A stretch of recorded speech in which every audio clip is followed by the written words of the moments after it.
The hum of the engines filled the cramped cabin as Captain Jake Preston piloted his ship through the dark void of space. He wasn't a soldier, not really, a smuggler, a wanderer, and a man who had learned to survive on the fringes of galactic law. His cargo was simple, supplies for a distant colony. Nothing too dangerous, just another job. But everything changed when his ship was intercepted. An unknown alien vessel, sleek and ominous, appeared on his radar. The flashing red lights sent a chill down his spine. He had encountered hostile ships before, but this was different. The ship was not making any aggressive moves. No weapons powered up, but its sheer presence was enough to make Jake wary. As a seasoned smuggler, Jake trusted his instincts. The alien ship docked with his vessel without warning, and the airlock hissed as it sealed. Jake, his hand instinctively reaching for the blaster hidden under his jacket, stepped into the corridor.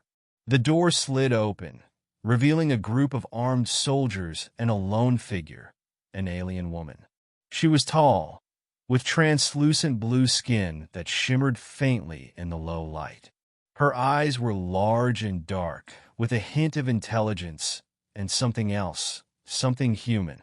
Her black hair, smooth and straight, flowed like liquid silk, and she wore a tight-fitting uniform adorned with strange symbols.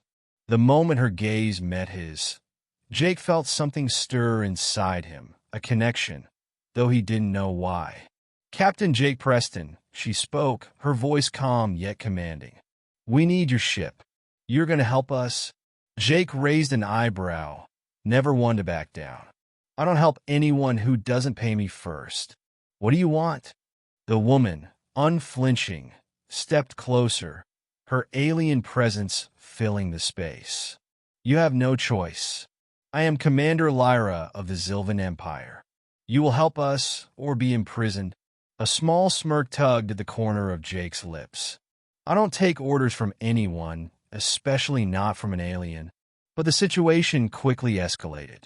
The soldiers around Lyra moved with practiced precision, and within moments, Jake was overpowered and locked in his own brig. The ship was now under the control of the Zilvans. As the ship made its way through the stars, heading to an unknown destination, Jake couldn't help but wonder what was going to happen next. It seemed his mission had taken a dangerous turn. Days passed in the confines of his cell. Jake had been in worse situations, but this one felt different. There was an air of mystery surrounding Commander Lyra. She was the enemy, capturing his ship, holding him prisoner. But there was something about her, something he couldn't quite put his finger on. One evening, Lyra visited his cell, standing in front of the force field that separated them. "I have been ordered to keep you here," she said, her voice softer than he expected. "But I've been watching you, human. You don't belong in a cage. You're not like the others." Jake chuckled, leaning back against the wall. "You don't know anything about me." "I know that you're not afraid," she replied, her tone thoughtful. "I know that you don't fear me or my people.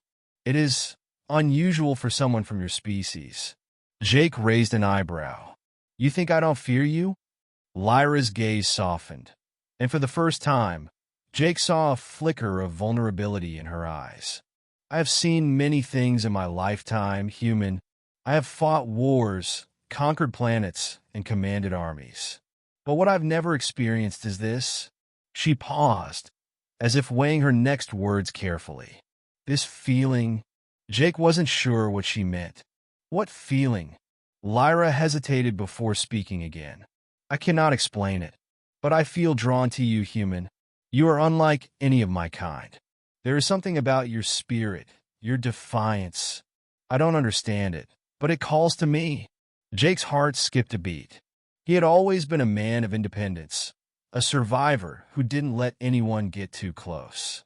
But this alien woman, this commander, was different. There was an undeniable connection between them, something that went beyond their species, beyond their roles as captor and prisoner. It was something human. "Commander, you've got it all wrong," Jake said, stepping closer to the force field. I'm not the hero of some grand story. I'm just a guy trying to survive." Lyra's eyes softened, and for a moment, she seemed to consider his words.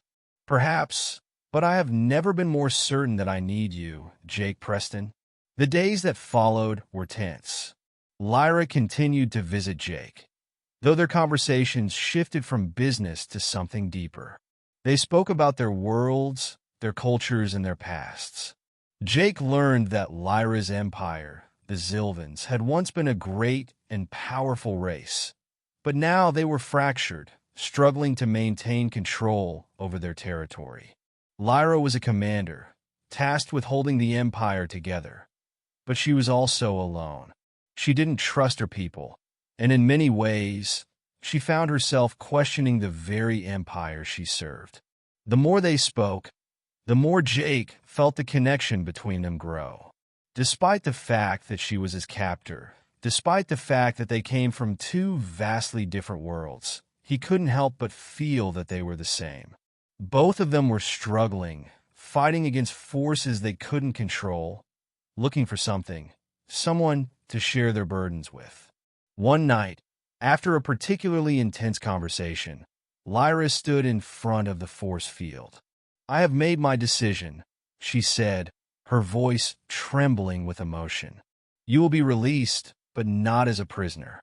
I want you to join me, Jake. I want you to stand by my side. Help me change the future of my people. We can do this together." Jake, stunned by her words, stepped forward. He knew what she was asking. It wasn't just about survival. It was about a future that they could build together, despite their differences. "I'll help you," Jake said, his voice firm. "But you need to know something.